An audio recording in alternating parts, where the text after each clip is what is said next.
In a small town surrounded by quiet streets and modest homes, a girl named Amina arrived at the local music academy with her mother. The building wasn't fancy, but for many children in town, it was the only place where they could learn music properly. Amina stood at the entrance holding her old keyboard case, its edges worn from years of use. Her mother gave her a small smile, trying to hide her worry. She wanted her daughter to at least try, even though she knew they could not afford expensive music lessons. Inside the academy, the teachers were busy preparing for their afternoon classes. They were used to seeing children walk in full of excitement or fear, and they often decided quickly who seemed ready and who didn't. When they saw Amina walk through the door, small, quiet, and dressed simply, they assumed she was just another beginner. One of the teachers, who liked to test new students with difficult tasks, stepped forward. He looked at the old keyboard case in her hand and thought she probably knew nothing beyond basic notes.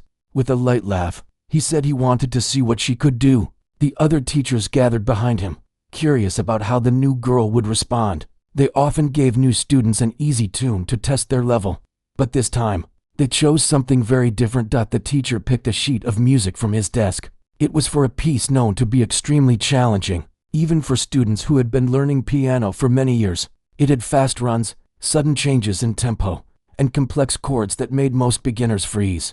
The teachers didn't choose it to be cruel. They were simply certain she wouldn't be able to play it, and they thought it would be a harmless way to judge her confidence.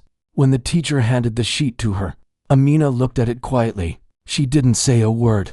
She didn't complain or show fear. She simply studied the notes with calm eyes. The teachers expected her to ask for an easier piece or say she wasn't ready. Instead, she nodded softly. They led her into the main practice room. The sunlight from the windows fell across the grand piano, making its polished surface shine. Amina placed her keyboard case by the wall and slowly walked to the piano. The teachers stood a few steps behind her, whispering and chuckling. They thought it would be over in a minute. As Amina pulled out the bench and sat down, she gently touched the keys, feeling their smoothness. She had never played on a piano this large before. Her old keyboard at home was small, missing a few keys, and often made a buzzing sound when she pressed too hard.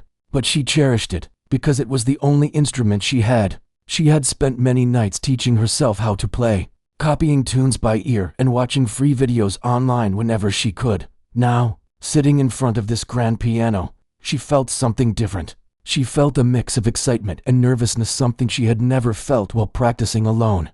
Her heart beat a little faster, but she kept her expression calm. She didn't want the teachers to see how much this moment meant to her. One teacher crossed his arms, waiting for her to begin. Another tapped her pen on a clipboard. They all had the same look, the look adults sometimes have when they assume a child can't do something. Amina took a deep breath. She placed her fingers on the starting notes of the piece. She remembered listening to this exact composition many times at home. She had played it secretly for years, not because someone told her to, but because she loved how it sounded. It made her forget worries and feel safe. The teachers exchanged amused glances. They expected her to freeze any second now. But then, something unexpected happened. Amina began to play.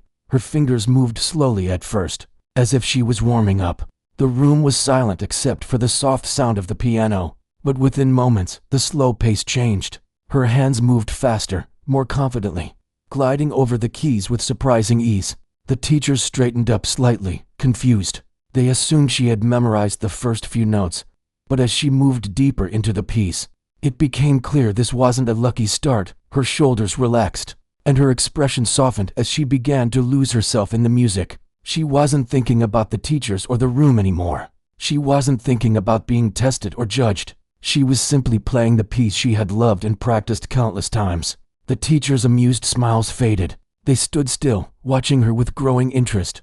They had seen many students attempt this piece over the years, but almost all had struggled. Yet this quiet girl played with a smoothness and control they didn't expect. The fast runs flowed effortlessly under her fingers. The complicated chords sounded rich and strong. Every moment of the piece, even the tricky parts that made other students tense up, was handled with grace. It was as if she wasn't reading the sheet at all, as if she had known it by heart. Long before this moment, one teacher stepped forward, her eyebrows raised. Another lowered his clipboard slowly, realizing something was off. This wasn't the performance of a beginner. It wasn't even the performance of an average student. This was something far beyond what they had anticipated. Meanwhile, Amina felt herself relax more and more. The music carried her. She wasn't aware of how shocked the teachers were becoming. She was back in her room at home, practicing late at night while everyone slept. She was back in the quiet corner where she felt safest. She had no idea she was changing everything the teachers thought about her in that very moment. As she approached the hardest part of the piece, the teachers leaned in slightly. This was the moment that made most players hesitate. But Amina didn't slow down. Her fingers danced across the keys with a confidence that seemed almost unreal for someone who had never taken a formal lesson. One of the teachers whispered something under his breath, too quietly for anyone else to hear. It was a mix of confusion and awe. They had tested her expecting failure, hoping to quickly place her in a beginner's class. Instead, she was performing like someone who had been trained for years. Amina moved into the final section of the piece. The music softened, becoming gentle and emotional. Her expression changed too. She played with warmth and feeling, as if telling a story through the keys. The room felt different now, not tense, not amused, but silently amazed. When she reached the final notes, she let them linger softly. The sound floated into the air and slowly faded away. She lifted her hands from the keys and rested them in her lap. For a moment, she didn't turn around. She assumed the teachers were going to give her instructions or ask her to try something easier next. But the teachers stood frozen. None of them were smiling now. None of them were laughing. They looked as if they had just witnessed something they couldn't quite understand. The room felt strangely still, and for the first time, Amina wondered if she had done something wrong. She slowly turned her head to look at them. The shock on their faces made her blink. She wasn't used to people watching her play. At home, she had only played for herself. The teachers exchanged glances, serious, thoughtful, surprised. It was clear they had completely misjudged her. But at that moment, Amina didn't know what their expressions meant. She only knew one thing. For the first time in her life, she had played on a real piano in front of real teachers. And somehow, she had made them silent. She didn't know that this moment, this simple performance, would change everything for her. To her, it was just another day of playing music she loved. But to the teachers, it was the discovery of a rare and unexpected talent, one they had never imagined walking through their doors that morning. Amina sat quietly on the piano bench, unsure of what the teachers were thinking. The room was strangely silent, and the expressions on their faces confused her more than anything. She had expected them to stop her midway, maybe ask her to switch to something easier, or tell her she wasn't ready yet. But instead, they just stared at her, trying to understand what they had just witnessed. One of the teachers finally stepped closer, her face no longer carrying the playful smile she had before. She looked at Amina as if seeing her for the first time. "Can you play that part again?" she asked softly, pointing to a section in the middle of the piece, one known for its tricky timing.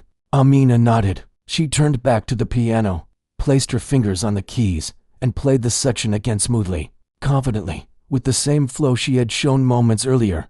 When she finished, she looked back at the teachers again, still unsure if she was doing something wrong. Another teacher whispered. She didn't even hesitate. He didn't mean for Amina to hear it, but his voice carried across the quiet room. Amina lowered her eyes, thinking maybe she had misunderstood something. But the teachers weren't upset. They were stunned. They had seen talented children before, but never a child who walked in quietly, holding an old worn-out keyboard case, and played one of the hardest pieces as if she had lived inside the music for years. The head teacher, a calm man who rarely showed much emotion, stepped forward. "How long have you been playing?" he asked. Amina hesitated. She wasn't sure how to answer. I just play at home," she said softly. "Do you take lessons?" Another teacher asked. She shook her head. "No, I just learn by listening and watching videos sometimes." The teachers exchanged looks again, long, surprised looks that said more than their words could. They weren't expecting that answer. They had assumed she had been trained somewhere else, maybe by a private tutor, or in another academy before moving here. The head teacher sat down in one of the chairs near her. His voice became gentler. "Can you play something else? Anything you want, something you know well." Amina nodded again.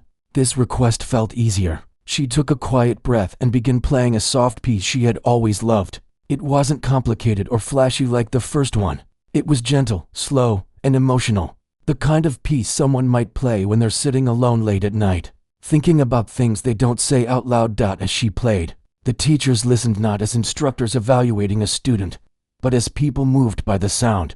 Her playing had a kind of honesty that couldn't be taught. Every note felt sincere, and her hands moved with a natural understanding of the rhythm that most children her age struggled to develop. When she finished, she rested her hands on her lap again. She still felt unsure. The teachers were too quiet, and she couldn't tell if that was good or bad. After a long moment, the head teacher finally spoke. "Amina," he said, "why haven't you taken lessons before?" His tone was gentle, not demanding. Amina looked down at her hands. She didn't like talking about these things, but she didn't want to be rude. "My family can't really afford lessons," she said. "I just practice on my keyboard at home." All the teachers glanced at the worn-out case leaning against the wall. Suddenly, it made sense. The old keyboard, the way she held it carefully, the quiet way she walked, and it all fit together.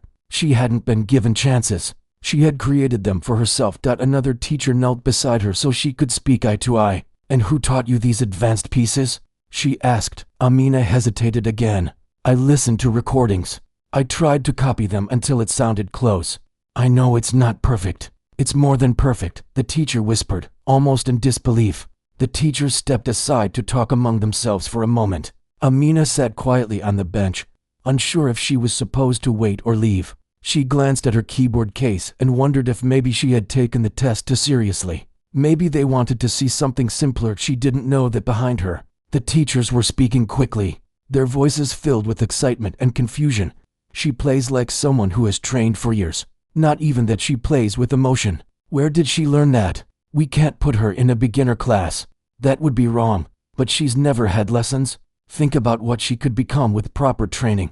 The head teacher raised his hands, signaling them to calm down. "One step at a time," he said. "First, let's talk to her." She looked scared. They turned back toward Amina, who quickly straightened up and folded her hands, trying to look polite. The head teacher sat in a chair near the piano again. "Amina, you're very talented," he said gently. "Exceptionally talented." Amina blinked. She wasn't used to hearing things like that. At home, she played because she loved it, not because anyone praised her. "Would you like to learn here properly?" he asked. Her heart skipped. Yes, but I don't think we can." Before she could finish, the teacher interrupted her kindly. "Don't worry about that right now. We will talk to your mother. But we want you to know something. You're special. Your playing is something rare." Amina felt warmth spread through her chest, confusion mixed with hope. No one had ever said anything like that to her.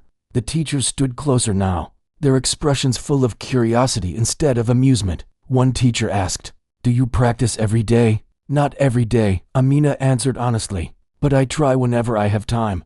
"And no one taught you fingering or reading complex sheets?" She shook her head. "I just figure it out." She looked down shyly. "Sometimes I get it wrong at first, but I keep trying." The teachers looked at each other again. Trying and not giving up, that was the part they respected the most. The head teacher smiled softly. "Amina, you have something very important inside you. Not just skill. You have patience and heart and natural understanding. These things cannot be taught. They only grow inside people who truly love what they do."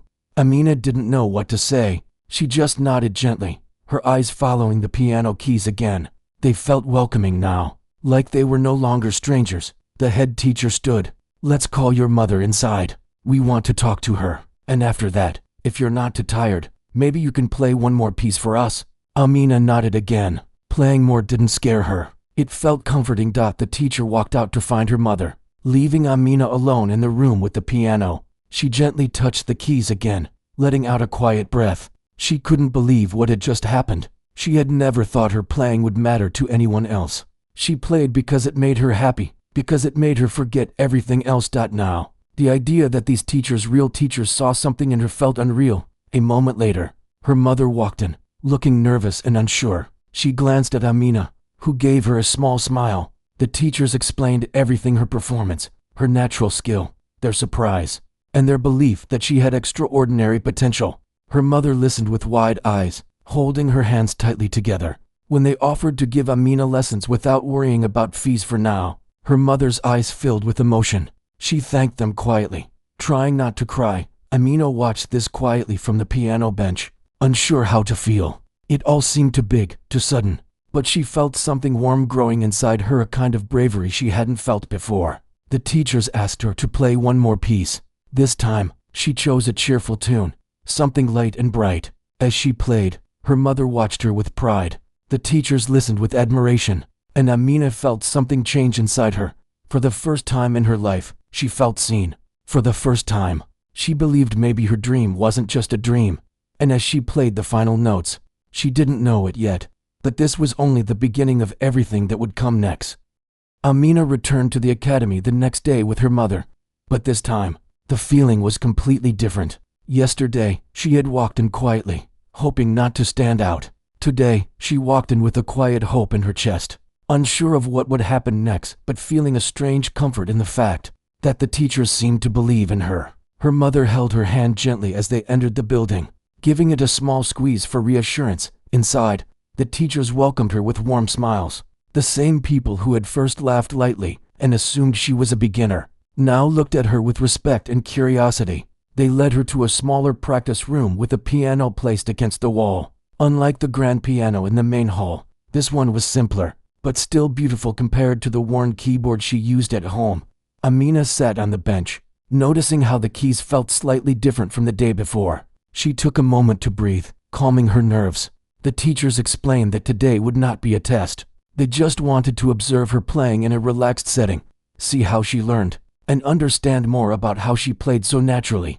One teacher sat beside her with a sheet of music. "We want to explore how you learn," he said kindly. "You may not read every note perfectly yet, and that's okay. We just want to see how your mind works when you learn something new." Amina nodded softly. She wasn't used to being watched so closely, but she didn't want to disappoint them. She placed her fingers over the first notes and looked at the sheet. The notes were unfamiliar, the rhythm new. She had never played this particular piece before. She began slowly, figuring out the melody one step at a time. The teachers watched quietly. They weren't judging her, they were studying her. Her mistakes didn't make them frown. They made them lean in with more interest. Every time she hesitated or paused to understand a chord, they could see how her mind worked. She didn't panic. She didn't give up. She simply tried again, adjusting her fingers, testing the sound, and repeating the section until it sounded right. She learns by intuition. One teacher whispered to another, "She hears what the piece should sound like before she plays it. Look at her expression." Another teacher added, "She's not reading notes, she's listening inside her mind." That's rare. Amina didn't know any of this. She was just doing what felt natural. When she learned music at home, she didn't have anyone to tell her what she was doing right or wrong. She had learned to trust her ears, to let the sound guide her. Now, playing in front of experts who understood music deeply, she realized her approach wasn't wrong, it was just different. After a while, the head teacher asked her to stop and take a small break. Amina stepped away from the piano and sat on a chair near her mother. Her mother gently placed a hand on her back, clearly proud but still nervous. She didn't understand much about music, but she could see from the teacher's expressions that her daughter had something special. The teachers discussed clues they had gathered, her natural rhythm, her memory, her instinctive feel for expression. They talked about how rare it was to see a child who could interpret music emotionally. With no formal training, Amina listened quietly, unsure if she was supposed to respond. It felt strange hearing grown-ups talk about her like this. She wasn't used to anyone paying so much attention to her playing. Soon, the head teacher turned to her again. "Amina, would you like to try something a little harder?" he asked. She nodded. She wasn't afraid of difficult music, not anymore. She didn't know how to explain it, but playing hard pieces felt easier than playing simple ones. Complex music carried emotion, and emotion was something she understood. The teacher handed her a new sheet, this one longer and more dramatic. Amina studied it carefully, noticing the shifting patterns and fast sections. She felt her heart quicken with excitement. She returned to the piano and began slowly once again. She played the opening part until she got a feel for it. Then she repeated it, adjusting her timing. Soon, the sound began to flow more naturally. Her mother watched her with quiet wonder. She had always known Amina loved music, but she never realized how deeply her daughter connected with it. At home, she had thought of it as a hobby, something to keep Amina happy. But here, watching her surrounded by teachers who understood music, she finally saw that Amina wasn't just playing, she was expressing something inside her. As Amina played through the new piece, she reached a difficult part with fast jumps and shifting chords. She made a mistake, paused, and tried again. After a few tries, she figured out the pattern. The teachers exchanged amazed glances again. She solves the music like a puzzle. One teacher said softly, and she doesn't get frustrated. Another added, most students her age stop after the first mistake, but she keeps going. Amina didn't hear them. She was fully focused on the keys. The world around her felt far away. When she played, her thoughts became quieter. Her worries faded. It was the only time she felt completely at peace. After she finished the new piece, the teachers clapped softly, not loudly, not dramatically, but with genuine appreciation. The head teacher spoke again. Amina, do you know what you have? She tilted her head slightly, unsure. What you did just now, he continued, takes most students months, some even years, but you learned it in minutes. You have a gift, a very rare gift. Amina looked down at her hands, feeling a mixture of pride and disbelief. She had never thought of herself as gifted. She had only ever thought of herself as someone who loved music more than anything. Her mother's eyes softened with emotion. She didn't know what the future would bring, but she knew her daughter was stepping into something much bigger than either of them had imagined. The teachers decided to give her a few simple exercises, not to test her skill, but to understand her habits. They asked her to play scales, then arpeggios, then chords. Amina performed them calmly, even though she had never practiced them formally. Her fingers weren't perfect, but her coordination was natural. Where other children struggled with control, she seemed to understand the movement instinctively. After an hour of practice and observation, the teachers asked her to rest. Amina stepped back, stretching her arms. She didn't feel tired. In fact, she felt energized, as if she could play for hours. Her mother approached her. Are you okay? She asked softly. Amina smiled.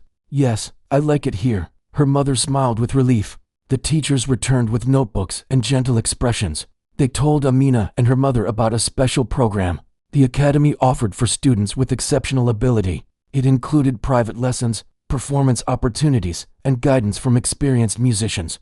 Her mother listened carefully. She knew something like this could change everything for Amina. She also knew they could never afford it. But before she could speak, the head teacher reassured her again. We want to support her, he said gently. Her talent is too rare to ignore. We will arrange everything. You do not need to worry about the cost. Amina's mother covered her mouth with her hand. Unable to speak for a moment, she finally nodded. Thank you, she whispered. Thank you so much. The room fell silent for a moment before the head teacher asked Amina if she would like to play one last piece for the day. Amina agreed shyly, choosing a soft, calming melody. She played with warmth, feeling lighter than she had felt in a long time. The teachers watched her with admiration. Her mother watched with pride, and Amina played with a heart full of hope. When she finished, the teachers sent her home with encouragement and a promise to begin her training properly the next day. As Amina and her mother walked out of the academy, the evening sun cast long shadows on the ground. Amina glanced back at the building, feeling something shift inside her. It was no longer just a place she visited. It felt like a door opening into a world she never knew she could enter. She didn't know what challenges or surprises were waiting for her. She didn't know how much her life would change, but she felt ready to learn, ready to grow, ready to dream. And as they walked home, her mother held her hand a little tighter, silently promising that no matter how far Amina went, she would always support her. That night, as Amina lay in bed, she replayed the day in her mind, the teachers' reactions, the new music she learned, the way the piano sounded beneath her hands. For the first time, she allowed herself to imagine a future where she wasn't just a girl playing on an old keyboard. For the first time, she imagined herself as a real pianist, and that dream felt closer than ever before. The night settled slowly around the small town, as if even the sky wanted to give people a moment to breathe. After everything that had happened at the festival, while most families headed home talking excitedly about the day's events, he stayed behind in the empty hall for a few quiet minutes. His hands still felt warm from the piano keys, and his heart hadn't fully calmed down. The applause, the cheers, the way the crowd had leaned in as he played, none of it felt real. He sat on the piano bench again, not to play, but to understand what had happened. He looked around the empty hall, remembering how he had arrived earlier that day with a nervous walk and no expectations. Now the same place felt different. It was like the air held onto the sound of every note he played. The stage lights were off, but he could almost imagine them shining on him again. It gave him a strange mix of fear and pride. He had never performed in front of such a crowd before, and certainly never expected people to respond like that. But they did. They really did. As he sat there, the door at the back of the hall clicked open softly. He assumed it was someone coming to lock the place for the night. Instead, he heard gentle footsteps and then recognized the voice calling out to him. "Are you still here?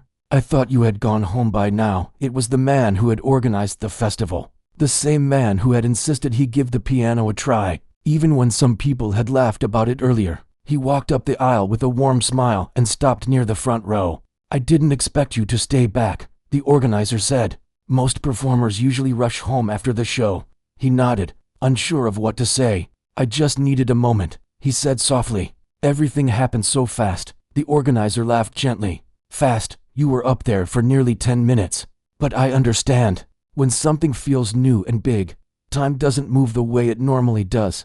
He chuckled quietly, because that was exactly how it felt, like he had stepped into a place he had never seen before, yet somehow belonged. The organizer took a seat in the front row, leaned forward, and folded his hands. "You know," he said, "I've been running this event for years. I've seen people come and go. I've seen shy beginners, overconfident players, and those who freeze up the moment the crowd turns quiet. But what you did today, that was something else. People felt it. That kind of connection doesn't come from practice alone. It comes from honesty." He didn't know how to respond. Praise never sat easily with him, especially when he didn't know if he truly deserved it. He stared at the piano keys instead, feeling both humbled and confused. "I'm not even trained," he admitted quietly. "I just learned on my own. I don't know if what I did was right or wrong."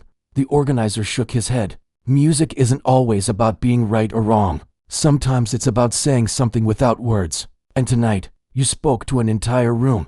Hearing those words made his chest tighten. He felt grateful, but he also felt something heavier, a kind of pressure he had never felt before. What if he could not repeat this? What if tonight was just luck, or the crowd was in a good mood, or the piano just happened to sound good? What if he tried again and failed? He quietly shared those worries with the organizer, who listened patiently. "Listen," the man said after a moment. "Fear is part of doing anything meaningful. But talent like yours doesn't appear and disappear overnight. It stays, it grows. And if you allow it, it becomes something bigger than you ever imagined." Those words stayed in his mind long after the conversation ended. He finally left the hall and started walking home. The streets were calm, and only a few lamps still glowed along the road.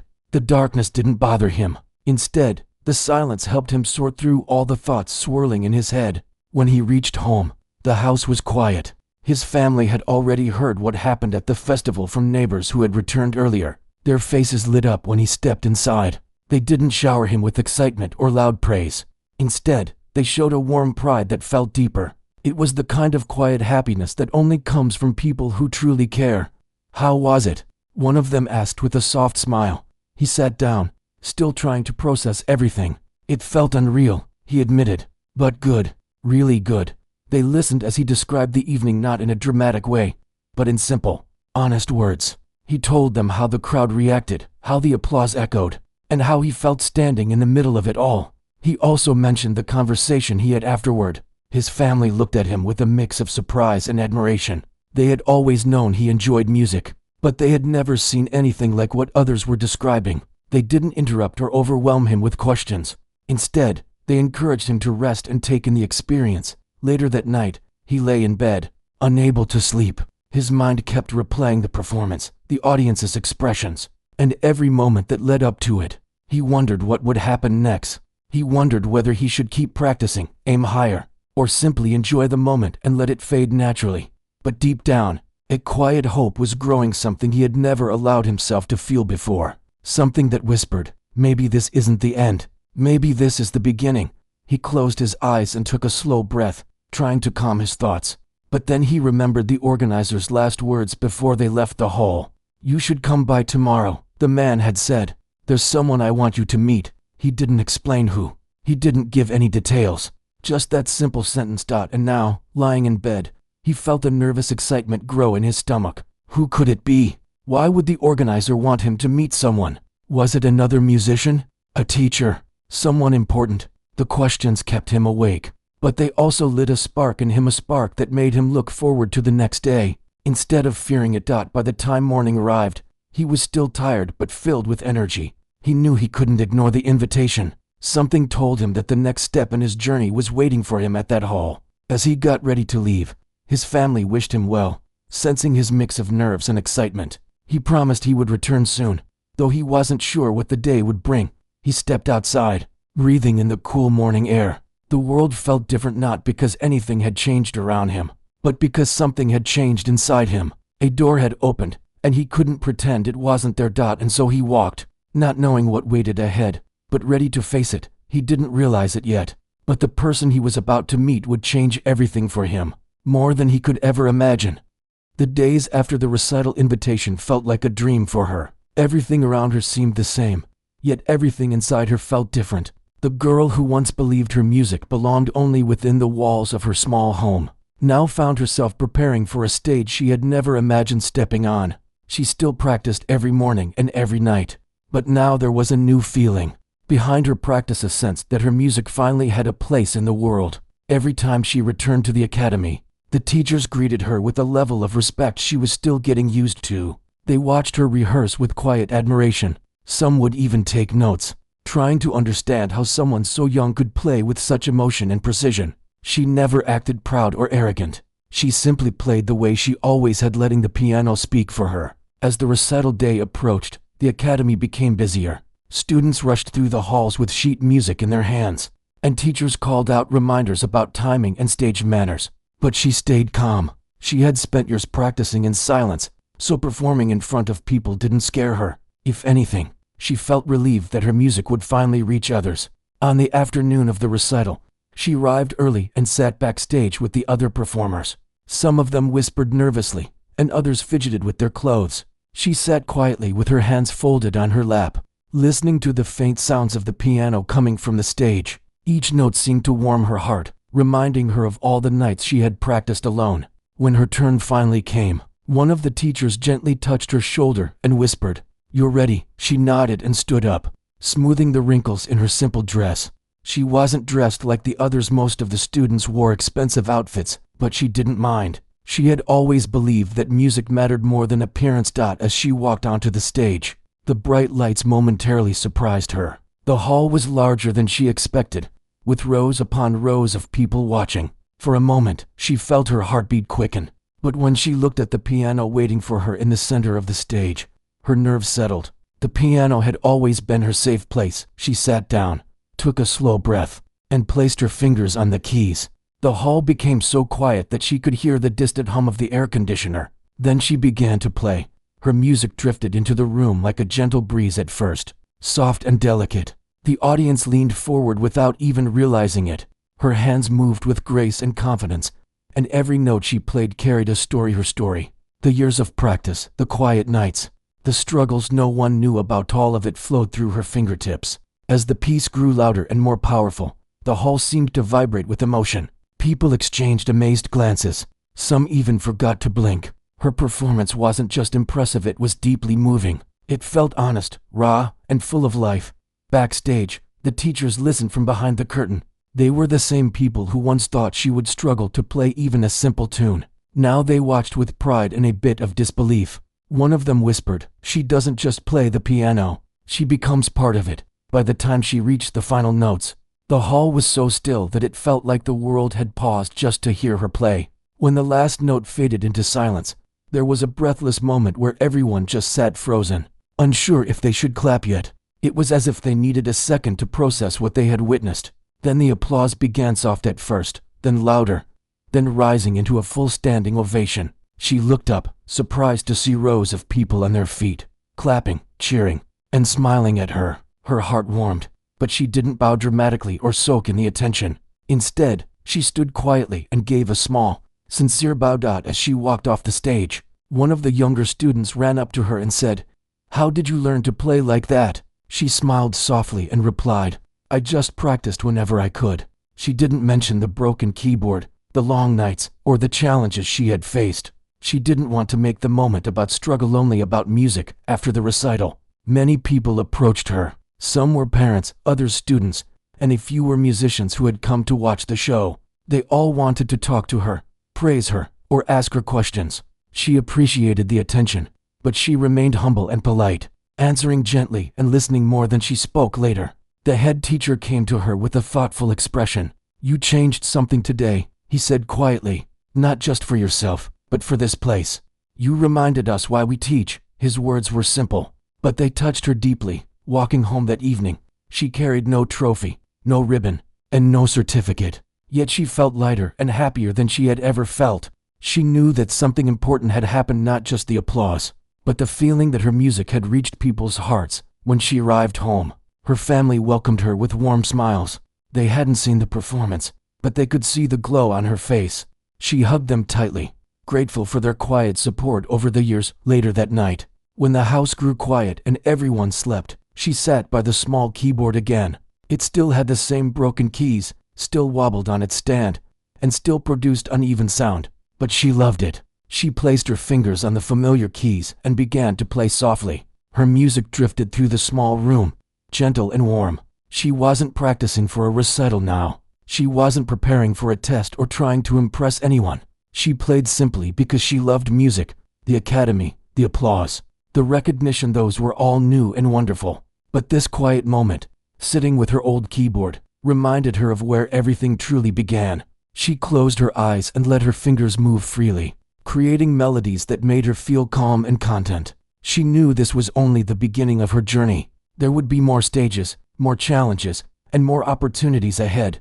But she also understood something important. Her music would always come from the same place, the small, humble room where she learned to play with nothing but determination and love for the piano. And as long as she kept that truth close to her heart, she believed her music would continue to grow and touch people, no matter where life took her next.